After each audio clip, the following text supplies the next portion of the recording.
చేస్తుంటే దానికి క్రెడిట్ చోరీ అంటున్నారు. బేసిక్ గా రీసర్వేలో వచ్చిన లోపమేమో జగన్మోహన్ రెడ్డి దాట, అదే దానివల్ల వచ్చిన ప్రయోజనం ఏమో చంద్రబాబు దాట. దాన్ని వాడుకున్నారు కదా ఎలక్షన్ ముందు బాగా. అదే అంత చేసిన వాళ్ళు మీ భూములు ప్రభుత్వం. నేను ఆ రోజున కూడా చెప్పాను, రీసర్వే అనేటటువంటిది కేంద్ర ప్రభుత్వ స్కీమ్. అవును. దేశంలో ఎవడు అమలు చేయకముందే ఫస్ట్ అమలు చేసినోడు జగన్. అవును. యోగి కూడా ధైర్యం చేయలే. ఎందుకంటే భూమి అనేది వివాదంతో కూడి ఉంటది.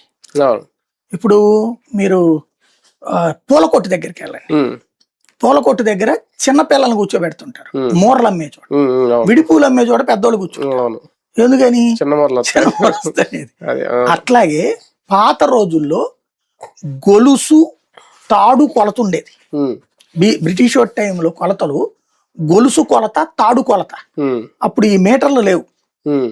అంటే ఓ తాడు కట్టి ఆ తాడు ఎక్కడి నుంచి ఎక్కడి దాకా వచ్చింది, మనోడు అనుకోండి కొంచెం లూజ్ చేస్తారు, కొద్దిగా ఎక్కువ తాడు వస్తుంది, ఎక్కువ భూమి వస్తుంది. మనోడు కాదనుకోండి సాగదీస్తాడు, ఆ టైట్ లో ఓ 2 గజాలు పోద్ది. ఆనాటి సర్వే విధానం అది.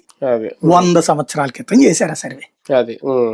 దాని వల్ల ఏమవుతుంది, ఇవాళ రీసర్వే చేస్తే ఇందులోది 2 గజాలు అవతలకు పోద్ది, అందులోది 2 గజాలు అవతలకు వస్తుంది. ఇది సర్వేలో ఉన్న లోపం. ఇప్పుడు డ్రోన్లు డిజిటల్ అన్ని వచ్చేసినాయి కదా. ఇప్పుడు మోడీ ప్రభుత్వం ఏం చెప్పిందంటే యూ షుడ్ డిజిటలైజ్ ఇట్, అంతే.